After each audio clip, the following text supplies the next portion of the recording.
Oh my, we've got 24 hours on the clock, and we've got a start collecting box from Warhammer Age of Sigmar. This is going to be an epic journey. I think it's doable, but there isn't a moment to spare. Let's get cranking.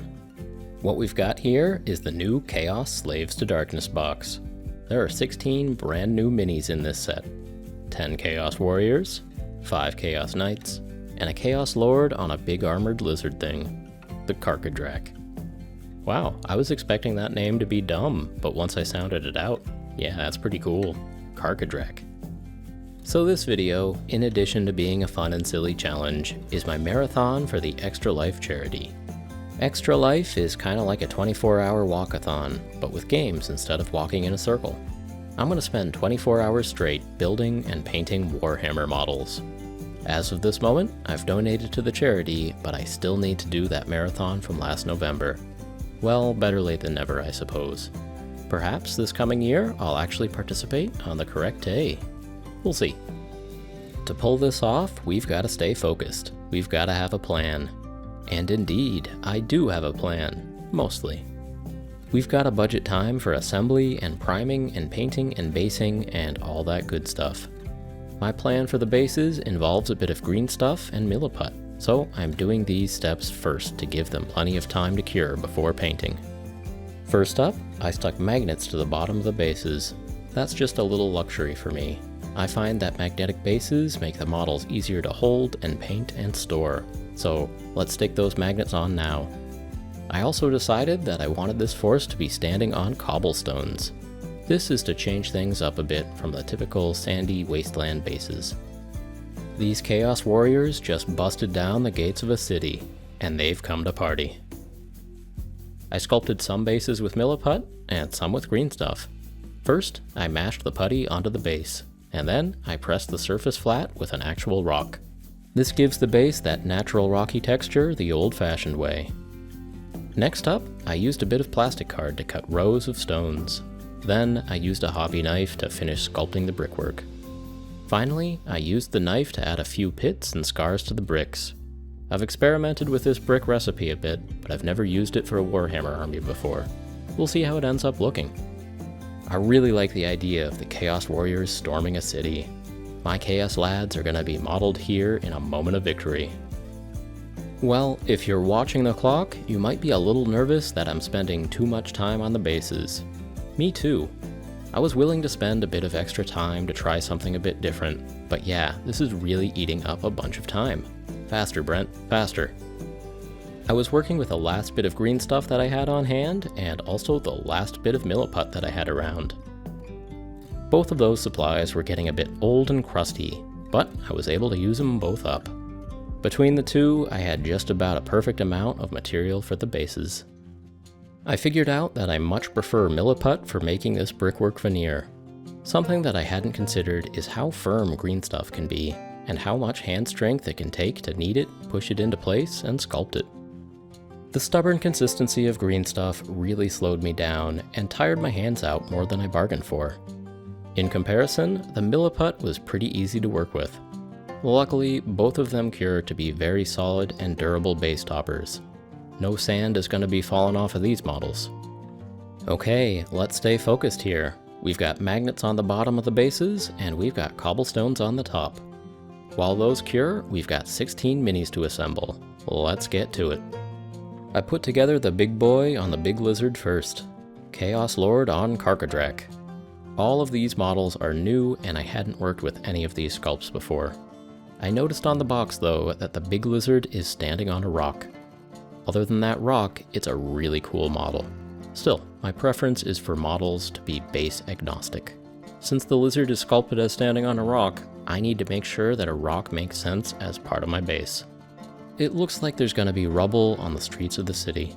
A catapult or a magical explosion took down a tower, and this lizard is standing on part of the ruins. That'll work.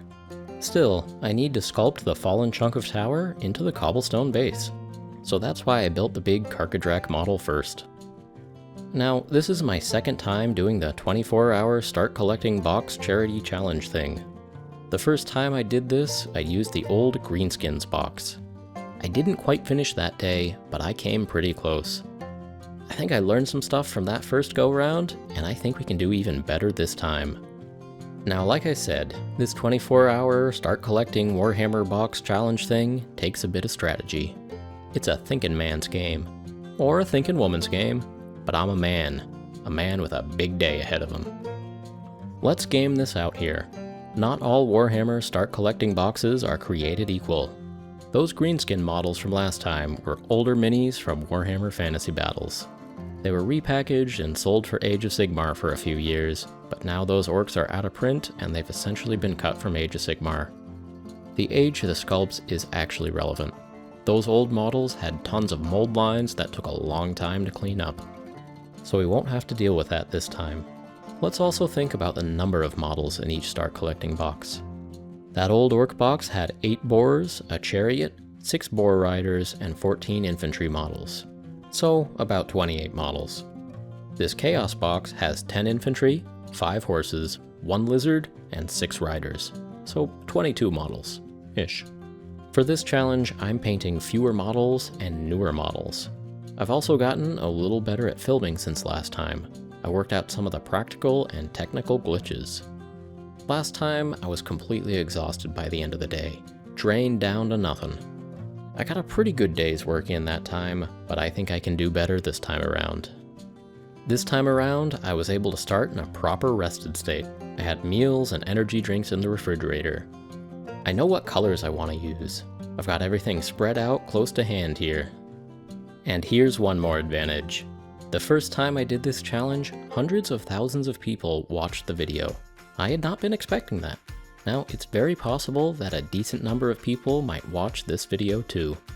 I'm hoping that extra bit of pressure will keep me awake and energized so that I can finish strong. So how are we doing? A bit behind schedule. What's going on here? Well, the good news is that I was correct. These new Slaves to Darkness models don't have too many mold lines. The bits are pretty easy to clean up. The bad news is that these modern models have a ton of bits, and they all go together completely differently. In the good old days, you'd have a pile of torsos, a pile of arms, and a pile of heads. Nowadays, somehow a bit can have an elbow, and a boot, and very little else. These new models have tons of bits, and each of the 16 models really requires the instruction manual in order to assemble. In other news, there is absolutely no way to build the riders separately from the mounts. So, for painting, I definitely have 16 models to work with and not 22, but they'll be a bit trickier to paint with some hard to reach areas. I assembled the Chaos Lord on Carcadrak first, then the Chaos Knights, and finally the Chaos Warriors. I expected the Chaos Lord to take a while to assemble, but wow, those Knights took a long time too. The Lord on Carcadrak had 21 bits, and that's not including the base. The Chaos Knights had about 10 bits each. The Warriors had 4 or 5 bits each. Sculpting the cobblestone bases and assembling the models were definitely time sinks, but I've got a paint plan that should make up the hours. 16 models is definitely fewer than were in the Start Collecting Greenskins box. I figure that if I can start painting by hour 12, then I'll probably be okay. Just gotta stay focused. I ate a couple of meals right there at the desk. Partially, this was to show you my whole day and my whole strategy, but partially, I just wanted to make sure that I was going hard and being efficient. Eating lunch at your desk means you're working hard, right? Right? One meal was chicken, rice, broccoli, and hoisin sauce. The other was Greek yogurt, oats, and just a taste of maple syrup. Some protein, some whole food, and just a little bit of sugar to perk me up. I'm gluing the Knights and the Warriors onto temporary bases. I'll use these for painting, and then switch them onto cobblestone bases near the end. This should make painting both halves easier, while also giving the putty on the bases a longer time to fully cure. So thankfully, those Warriors went together way faster than the Knights. I was hoping that they would, and they came through for me. They still assembled in strange ways, but at least they each had far fewer components per model. I was moaning a little about the number of weirdo bits on these models, but as they've come together, I realized that I really like these figures. I've been taking my time with assembly, and most of the joints are looking pretty good. In a few places, I felt like they needed just a bit of gap filling, so I used some Vallejo plastic putty. With this project, I'm doing my best to work fast and beat the challenge, but I'm also falling in love with these models and doing my best to make them look awesome. I finished assembling almost exactly at the 12-hour mark. At this point, I executed my plan for a quick move to the basement where I've got my airbrush set up and ready to go. I took the models and 2 cameras downstairs. Having this table all set up for airbrushing saves a bit of setup time. Still, it probably took me a good 10 minutes to move the cameras and get them the way that I wanted. I did keep one camera running upstairs so that we could watch the time countdown and maybe check in on those funny little cats. Wait, what did that cat just do? Did Snuffles wait until I went downstairs to drink paint water? Yes, she did. Well, the good news is that this glass of delicious paint water was mostly clean. Mostly. I did use it to moisten my brush when I was filling gaps, but this could have been worse. It's a good reminder to cover your paint water when you walk away from your desk. I normally do cover my paint water, but in this case I must have forgotten. I was getting a bit fatigued after 12 hours straight of building models. Back to business though, I'm down in the basement and I am unaware of what those cats are doing. I've got a start collecting box to paint. Switching from assembling to airbrushing is a very welcome change. Doing anything for 12 hours can be a bit exhausting, and look at me here. I've got a change of scenery, I'm using different muscles in my hands, and airbrushing is a ton of fun. It throws paint on fast, and it makes me feel like I'm really getting stuff done. In a previous video, I did some experimentation on old Chaos models to get a color recipe. I found an orangey yellow theme that I liked, so we're setting that up here. I primed the models pink. I'm using Badger's Stynylrez primer because it works well with the way that I airbrush and it almost never jams up. Before I start laying down any yellow, I'm setting up an undercoat with bright white highlights and deep pink shadows. Yellow over pink and white gives such an awesome effect. So I really want to get this undercoat looking right. I'm using white Liquitex ink to build up those highlights. I actually went through and hit each model with 3 thin layers. Airbrushing is so fast and so awesome that it can be tempting to rush. Instead, I'm really concentrating on going slow and being thorough with each and every one of these steps. The airbrush is such a powerful tool. Spending just a few extra minutes being careful and deliberate can really show through on the look of the finished models. So instead of a quick and dirty zenithal highlight, I visited each model 3 times to really build the transition of middle tones up to high white highlights. Then, when I was happy with the highlights, I loaded up my airbrush with this muted pink ink from Liquitex. I'm using this to really reinforce the shadows. I just spent 12 hours building these models. It's worth it to me to spend an extra 15 minutes really getting the undercoat the way that I want it before I pull out the yellow. But eventually, it is time for some yellow. I'm using this Indian yellow from the FW line. This stuff is a bit orangey, but over white it still reads as yellow. I think this hue will work really well for a warband of chaos monsters. I took my time and put down a couple of thin coats over the minis. The yellow filter over pink shadows gives such a vibrant orangey brown effect. I feel like I overused this trick a bit, but it's just so good. A bunch of other channels like Miniac and eBay Miniature Rescues have been using it too. Now we just gotta find awesome tricks for all the other colors of the rainbow. Anyway, I'm glad that I took the time to really nail that undercoat. This yellow-orange is going to be the dominant color on this force, so I think that we're setting ourselves up for success here by building in this fun, eye-catching color transition. For this 24-hour charity challenge, I'm not using a ton of speed hacks. I'm mostly just trying to keep cranking along as efficiently as possible. Still, the airbrush really is an awesome and efficient tool that's a bit of a speed hack all by itself. It can do some incredible work very quickly. If I'm going to have a nice looking force by the end of the day, I'm really going to need to get as much mileage as I can out of the airbrush. This is my chance to leap ahead, or at least catch up. It's my chance to get some awesome features on the minis and do a bunch of the base coating work. Now, I spent a lot of time, indeed perhaps too much time, sculpting cobblestones on the bases. Luckily, painting them won't take long at all. In between other colors, I loaded up my airbrush with Vallejo Gray Surface Primer. I'm one of the people who seems to get jams from running Vallejo primer through my airbrush. But working fast, I was able to get my brush to spit out an uneven spray of light gray at the bases. Not pretty, but it works. They're gray. Now, let's get some additional colors onto the minis themselves. As I've gotten more experience with the airbrush, I've gotten a bit more bold with it. When I first got it, I used it mostly as a tool for priming and then getting one major color onto the minis. But this tool is capable of so much more.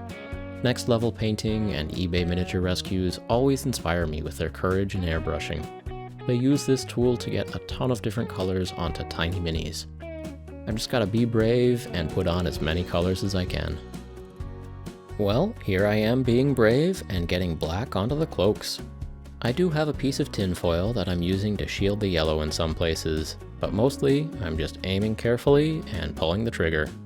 There's a few spots where the black really butts up against the yellow armor, and in those places I will use a brush. In addition to making the cloaks black, I'm also undercoating the weapons where I'll be painting metallics. And indeed, might as well shoot steel through the airbrush. For me, the airbrush is a reliable way to make metallics look good. It shoots fast and smooth. Vallejo Model Air metallics seem to work really well. I put down a dark steel and highlighted a bit with a squirt of silver from above. For the cloaks, I did pull out a brush and I filled in some of those tricky spots where the black comes right up against the yellow. After I'm happy with the black, I'm going to hit the bottoms of the cloaks with a bit of white ink. This is in preparation for giving them a bit of color. I can't have them being flat black. I want the models to be a bit more visually interesting than that. The airbrush is a great tool for quickly building color transitions, might as well use it. At this point, I've been in the basement airbrushing for a good long while. I started this whole painting odyssey at 10 in the morning, so this time in the basement is during the black hours of the night. At first, switching from assembly to airbrushing gave me a jolt of energy. I'm still working along steady here, but I'm definitely starting to feel the fatigue. I don't have a clock in front of me as I'm doing the airbrushing, but I know that I've been down here for a while. You may notice that I had to go and get a pillow for my back. The mesh office chair that I use upstairs is really comfortable and supportive. This old kitchen chair in the basement is neither of those things. A pillow for the small of the back goes a long way though. Oh, by the way, if you ever try a challenge like this and something really starts to hurt, stop. If it's not fun anymore, stop. For me, both of the times that I did this silly challenge, my body pretty much held together. A good bit of luck there. Indeed, these days really were fun. And productive, too. Okay, for the cloaks, I wanted blacks that subtly transitioned into another color. I was having trouble deciding what that color should be, so, in typical Goobertown fashion, I did a few different colors on different models. The Knights got muted pink ink. It presents as a kind of burgundy red in this case, which is gonna look cool. The Warriors got muted gray, which is really more of a muted purple. And for the Lord on Karkadrak, I got crazy and used dark green. The armor, the cloaks, the weapons, and the bases was about what I felt comfortable doing with the airbrush. So after all that was done, I gave the models a quick squirt with satin varnish. This will protect the thin layers of airbrushed paint and ink, and it'll make the washes flow a bit easier off of the raised areas and into the recesses. Okay, let's move it all upstairs. We've got just a bit over 6 hours left. It looks like we were airbrushing for a while. I took one last meal break off screen. The day that I was recording this 24-hour marathon actually overlapped with another 24-hour hobby marathon that the guys from Life After the Cover Save podcast were doing on Twitch. I got my models and my cameras upstairs, and I had a quick bite to eat while I checked in with those guys. For some reason, they started their marathon at midnight. Rookie mistake. Who is truly rested at midnight? I wished them luck, and I got back to my business. I've got an energy drink and 6 hours left on the clock. Let's get to it.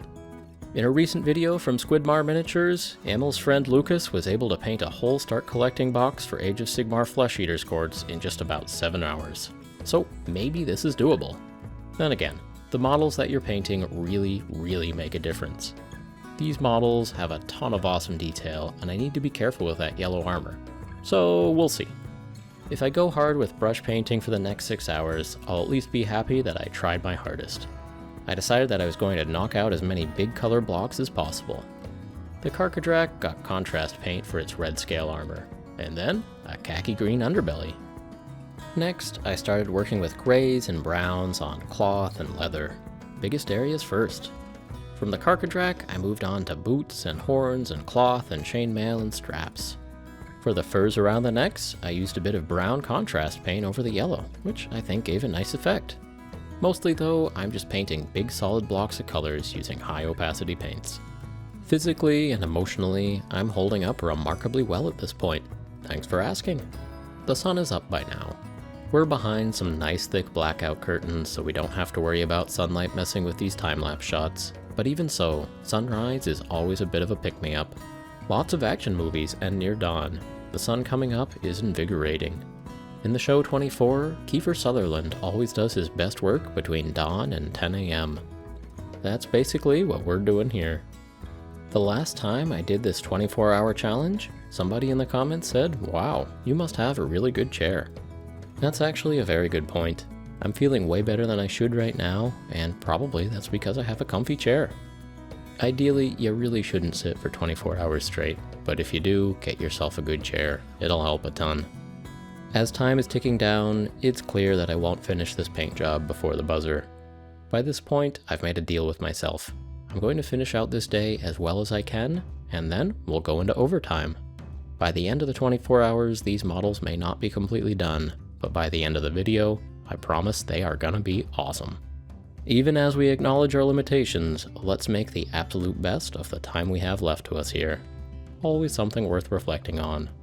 What will we do with the remains of the day? Well, let's get these models on their bases and get those rims painted black. I used a black wash over the light gray base coat on those cobblestones to really show the stonework, the rock texture, and the pits and imperfections. The putties are good and hard by now.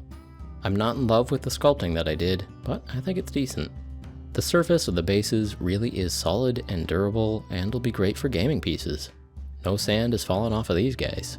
In the final hour of the Orc time-lapse, I got really tired and I called it a wrap a bit early. Not this time. We're going all the way to the last minute to see how much I can really do in 24 hours. And done. Paintbrushes down. Hand it in.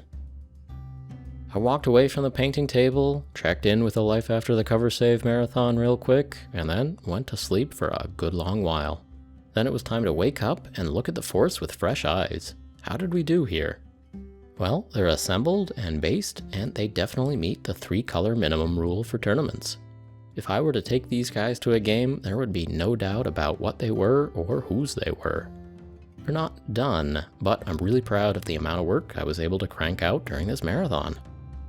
Something to know about me is that I don't leave a job unfinished. I'm going to bring these Chaos Warriors to completion.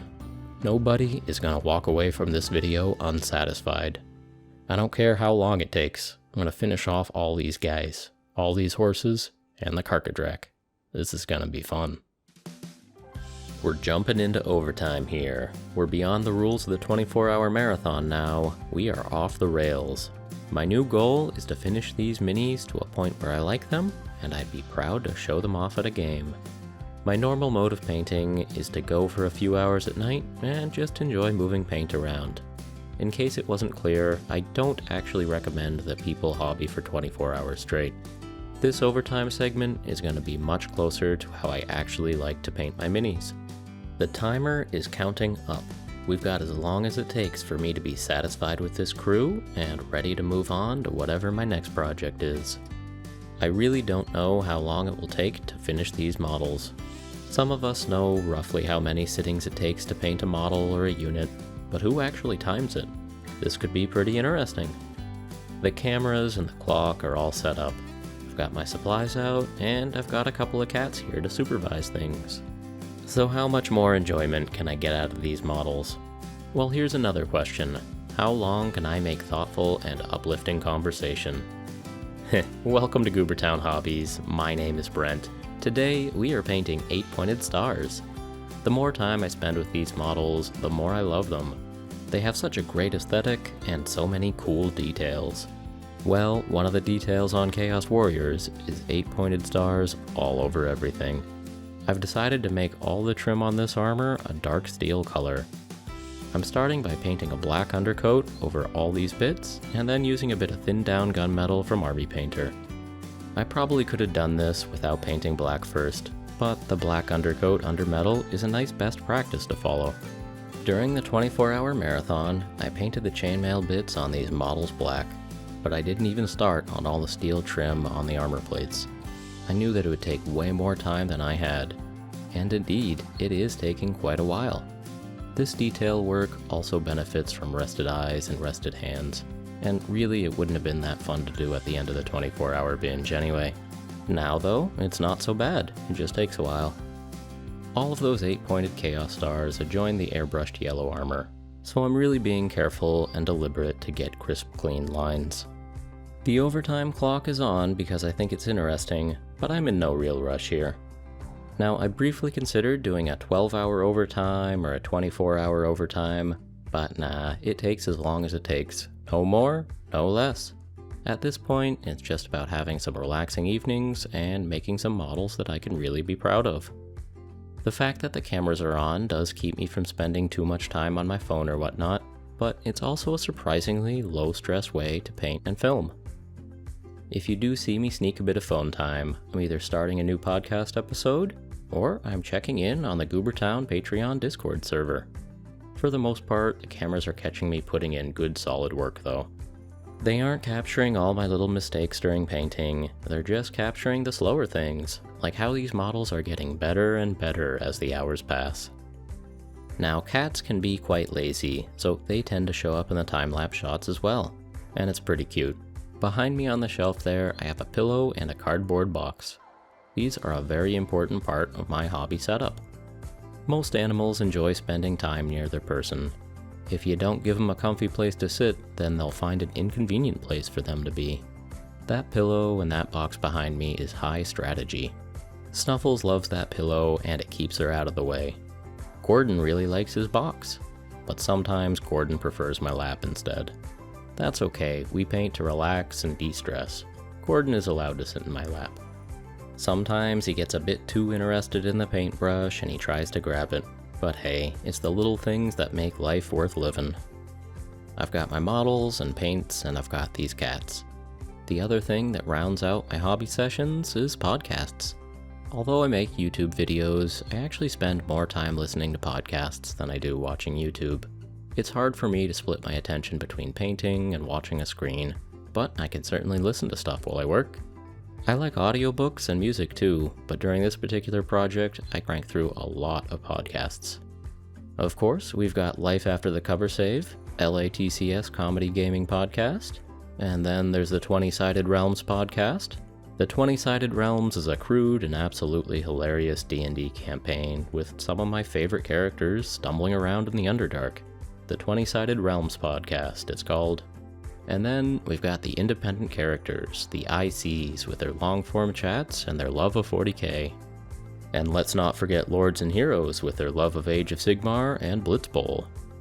And to the bad boys of the 40k Badcast, I love you and your Necromunda gangs too.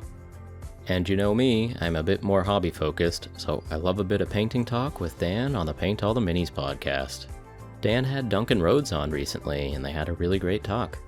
And of course, I listened to the lads John and Scott over at Trapped Under Plastic. Did I forget anyone? Yeah, probably, but I'm done just listing podcasts for now. You get the idea. I'm keeping my hands and my mind and my cats busy during hobby time here. Now, if you've already subscribed to Goobertown Hobbies and you've made your way through the video backlog and somehow you're still looking for more Goobertown, I've actually been on a few of those podcasts.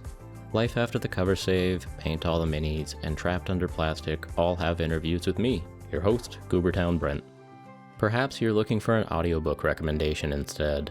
Well, I can strongly recommend the Lightbringer series by Brent Weeks. Also, the First Law series by Joe Abercrombie. They're both great series, they're both complete series, and the audiobooks benefit from really great voice acting for some of the key characters. Wow, I'm still painting, huh? Cool! It turns out that these models are super intricate and there really just is a ton of great stuff on there to paint. The knights especially have a ton of color blocks overlapping each other. The horse and the horse armor and the saddle pad and the saddle and the rider. This is one of those situations where it's a bit annoying that the rider and the horse aren't two separate pieces. I'm still having fun though, and that's the important thing. These models are gonna be cool. I do get the occasional moment of doubt. Will a particular effect or color or bit work out the way I want it to? Well, bit by bit, things are working, and I couldn't be happier. I got into the habit of sitting down to paint almost every night. There's a lot of resolutions and groups and challenges out there encouraging folks to paint every day for an hour or something like that. I've never quite been able to stick to that, but this project was pretty close, and it felt good to be putting in the time and really making progress day after day. My sessions were lasting between 2 and 5 hours each. I'd paint for a while and enjoy it. Then, when I got tired or bored, I'd go do something else. Over the course of a few weeks, I made huge amounts of progress on this set.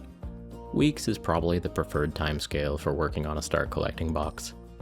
And yeah, I think it's probably more fun this way.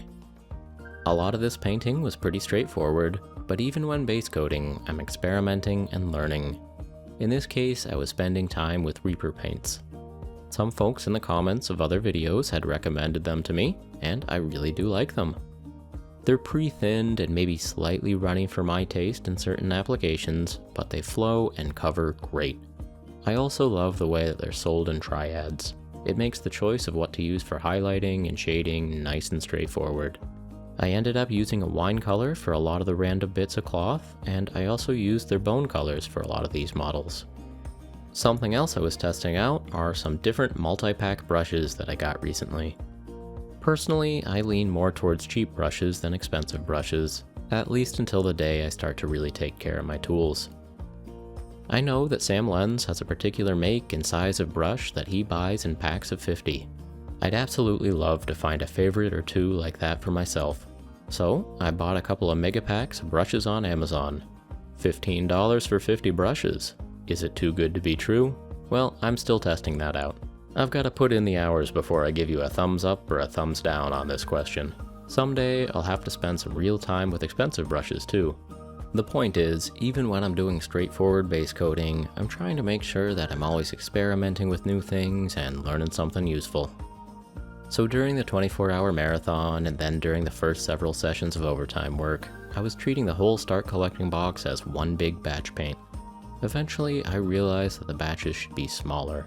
Really, the Warriors should be a batch, the Knight should be a batch, and the Loredan Carcadrak should be its own thing. Even within the Warriors and within the Knights, there's a lot of differences between each model, so a lot of the benefits of batch painting are lost.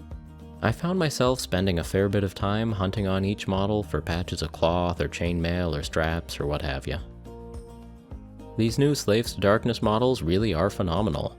My congratulations to the designers. Any one of these models in that box could be a great painting project all on its own. You can really get lost in each model though, and that makes them slow to paint and especially slow to batch paint.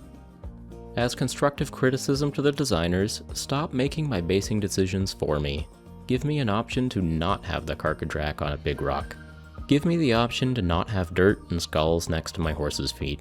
Dynamic poses are nice and all, but I'd prefer if at least one, and preferably two, of the horse's feet would be on the ground. For this model, the tip of one hoof is scraping against some plastic junk that I'm now required to have on my base. I don't like that. That's going to break. And when that breaks, the horse will need a flight stand. Horses shouldn't need flight stands. Also, for any model with a steed and a rider, I'd really prefer that they be separate pieces. That would make painting easier, and it would open the door to some fun and straightforward conversions. I've heard that computers do a lot of the chopping of these sculpts into bits. But here, at the dawn of this new age, we can't become slaves to our machines. Constrain the system. Make a cut between the butt of the rider and the saddle of the Carcadrak. Take back your power as a human artist. The machines work for you. You are the boss here. Seriously though, good job to the designers of these three kits. 8 out of 10. Easy. I'm tempted to paint fresh copies of one or two of these models individually and really get to know them. I mean, there's a whole bunch of other things I'd like to do with my hobby time, but I really do love these figures. Okay, we are getting really close now. I gave the models a wash with watered down strong tone, and I started doing a bit of edge highlighting on the yellow. I'm really liking how these are coming together. So this video was a crazy little hobby challenge that was a blast to make and hopefully pleasant to watch. The other reason I made it was to draw a bit of attention to gaming charities. These 24-hour marathons are common for charities, and they also do well on YouTube. That's because they're a fun, slightly nutty undertaking that captures people's attention.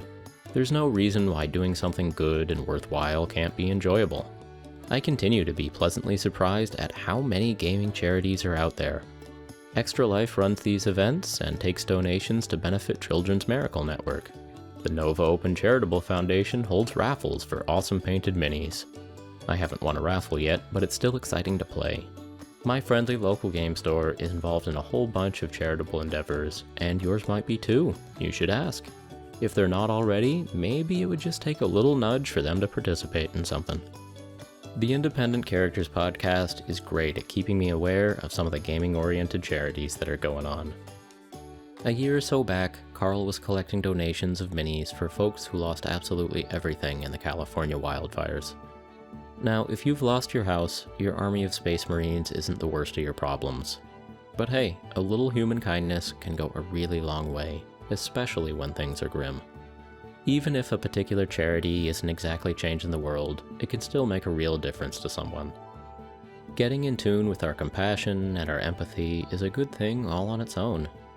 Doing something nice for someone you don't know is the sort of thing that makes society worth having. Several of the companies in our hobby space use their business and their reach for good. Victoria Miniatures, in addition to selling cool minis, raised funds for wildfire relief in Australia. Buy a kangaroo armored personnel carrier and save some wildlife. $65 model, but $50 goes to charity? Don't mind if I do. This particular drive has probably ended by the time you watch this video, but I'll try to keep a stickied comment updated with a few handy links for various gaming charities. Table War, in addition to selling gaming supplies, is working towards autism advocacy. Very soon, I'll be showing you glamour shots of these Chaos minis taken on a fat mat or using a macro matte photography backdrop. As you can see, there are lots of causes that us gamers care about, and there are lots of different ways to help out. Cash donation, item donation, raffles, purchases, or old-fashioned advocacy and spreading the word. Whether the cause is big or small, exercising our empathy bone a bit is a win all by itself. The painting is getting really close now. I keep seeing details I missed or wondering if I should highlight a piece a different way, but I can feel that I am very near to declaring victory, sealing them up, and showing them off. Speaking of advocacy though, I'm always impressed when content creators take a moment to tell their audience about what matters to them. The boys over at the 40K Badcast never shy from telling their audience just how they feel about stuff in the game world and stuff in the real world. They don't mind throwing a hot take out there if it's something they think the world should hear. Respect. I'm going to use my platform for just a moment here to advocate for an issue that I care a lot about. Every one of us has the power of advocacy. Here in the information age, we have access to more knowledge and advertisements and noise and truth and lies than our fleshy minds can ever process. It's through talking to people we trust that we make sense of the world and we decide what matters. By talking about important problems, we can draw attention to them and build the will to fix them. 2 of the gaming charity drives I mentioned today were made to benefit the victims of massive wildfires which destroyed homes and habitats. It's an inconvenient truth that disasters such as these are happening more and more often. I don't worry about much, but climate change absolutely frightens me.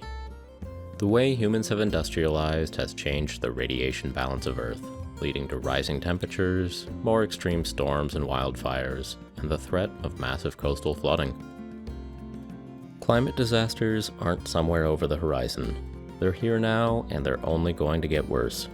Destruction of homes, habitats, and farmland, resource shortages, famine, mass migration of refugees, disease, epidemics, probably war. Not the fun kind of war with Chaos Lords on Karkadrax, real war. For those of us whose lives are not upended, the next century is going to require a lot of charity and community. But hey, human technology created this crisis, and our technology and ingenuity can answer the challenge. but the first step, as with anything, is recognizing the problem, taking it seriously, and prioritizing it. Take heart, we've tackled issues kinda like this before. The hole in the ozone layer is now on the mend because we found alternatives to chlorofluorocarbons. Us Earthlings can stave off the worst effects of climate change, but we need to be acting now. Climate change is a hard problem to get people to focus on. It's so big, and the worst repercussions are still in the future and still hard for most people to imagine. This problem has snuck up on us gradually since the Industrial Revolution. Scientists have been sounding the alarm for at least 30 years now, but most of us haven't wanted to listen. At the same time, there have been other voices encouraging us to bury our heads in the sand. There are still very loud political and economic forces insisting that there is nothing to worry about. There's a lot of misinformation out there, from people with good intentions and otherwise. So who am I? Why should you listen to me? Hopefully, through watching my videos, you've come to regard me as a somewhat thoughtful person. In addition to that though, I'm also a scientist and I've seen some of this up close. I'm a scientist in a related field. My PhD is in organic chemistry and gas phase spectroscopy. I'm quite familiar with the infrared absorption spectrum of carbon dioxide and other greenhouse gases. From my lived experience and my research, I can tell you that greenhouse gases like CO2 are very real. They're man-made, they're in the air around us every day, and their concentrations are going up and up and up. The gases that our civilization produces are changing the radiation balance of our atmosphere and our planet. Earth is currently absorbing more energy from space than it's radiating back out. There's no other way to do the math. The Earth is getting hotter, and it will continue to do so until we make some changes. A lot of damage has already been done, but the absolute worst is still avoidable. I'm not a climate scientist, so I can't comment with any authority on how warm the Earth may get or when. I'm not an expert on weather patterns or why they're getting more dangerous. I understand scientists, though. Most of my friends are scientists. I know how and why we think and work the way that we do. I know how the peer review system works, too. Trust me, there's no Illuminati conspiracy here to drum up windmill sales. There are thousands of true experts on climate scientists out there who have spent their lives researching these issues. On the basic facts, they are all ringing the alarm as loudly as they can. The experts tell us that we must act now to avert disaster. I hope they're wrong. Unfortunately, I have absolutely no reason to doubt their conclusions. Hope alone isn't going to save us. So what exactly am I advocating for here? This is a big, complicated challenge, and the solutions won't be simple. Some smart people have ideas on how to fix this though, and I'm optimistic that there are solutions out there that involve awesome new technologies and economic growth. But again, the first step is acknowledging the problem and making it a priority. My goal for this little ramble is to move the issue up a notch for some folks. Think about this more often. Talk about it more often. Get your elected representatives to care about this, or elect some better representatives. We're at a point in history where we need to literally make the world a better place. We can start doing our part by making this something that we care about, something that we talk about, and something that we vote for. I want to encourage you all to advocate for the things that you care about. Your voice matters. The difference between staying silent on an issue or telling someone that you care is truly massive. Gaming can be a pleasant way to forget about real life for a little while, but gaming can also be a way to connect and build. Don't ever let someone tell you to shut up and dribble. If you've got something to say it. This hobby has an awesome community. Life is more than just games, and we're here to share. Whoa, enough of all that. The models are done. The models are done. Well, at least I declared them to be done. Done enough. I think they're looking good. I really love these figures, and I could have spent a few extra hours on each of them, but we're done for now, ready for some games. I'm going to show off the finished pieces here, and then we'll finish the video with an insane time-lapse of 60 plus hours of hobby time. In the Warhammer universe, there are 4 big gods of chaos, and they each are known for a particular color palette. With these slaves to darkness, I wanted a scheme that wouldn't identify with a particular chaos god. In fluffy game terms, that will allow me to try them out as allies to various other chaos forces. By picking my own scheme, they also really feel like my models, and I love that. I think the yellow armor came out awesome. and I'm happy with the neutral browns and grays and metallics that I used. For some of the secondary colors like greens, reds, and purples that showed up on these models, I think there are some winners and some losers. I really like the wine-colored purpley red on the cloth. I think that's pretty rad. On this channel, I always have a secondary or tertiary goal of using fresh colors and techniques and not having all of my projects look the same. I feel like yellow and green get a lot of screen time on Goobertown Hobbies, and I felt a little guilty about choosing yellow again. I also feel like I rely a bit heavily on airbrushing inks, but nah, this is sweet. The cobblestone bases are definitely a new twist. I think we're on the right path here, but I'm not committed to them quite yet. I feel like there might be a little tweak, like some extra brick rubble or weathering pigment or something like that would really finish them off right. It's possible they're one step away from being amazing. The models were only super glued onto the bases. I can always switch them to something different if I get a better idea. For now though, I just love the idea of these Chaos Warriors storming a city. Minas Tirith has fallen. Stormwind has fallen. The slaves to darkness are here, and they've come to party. I set out for this to be a 24-hour marathon, and I completed the marathon. Sure, the models themselves took well over 60 hours total, but that just means that we succeeded at 2 different tasks here. I showed you a bit of painting in an insane marathon format, and a bit of painting over a series of relaxing evenings. Both were fun in their own way, but yeah, painting a little bit every day is probably a healthier choice. This YouTube channel motivates me to get a fair bit of hobby done. Somehow, I still don't have a full Warhammer Fantasy or Age of Sigmar or 40k army to play with yet. One of these days I'll pick an army and a paint scheme, I'll follow through and make a complete army. Perhaps this one. Maybe. Maybe I'll take a teensy break from Chaos first though. We'll see. This turned out to be a long video, but here we are at the finale. It's time for an insane time-lapse. Make sure to check out more of the Goobertown Hobbies channel for more of whatever this was. Be excellent to each other, and as always, thank you so much for watching.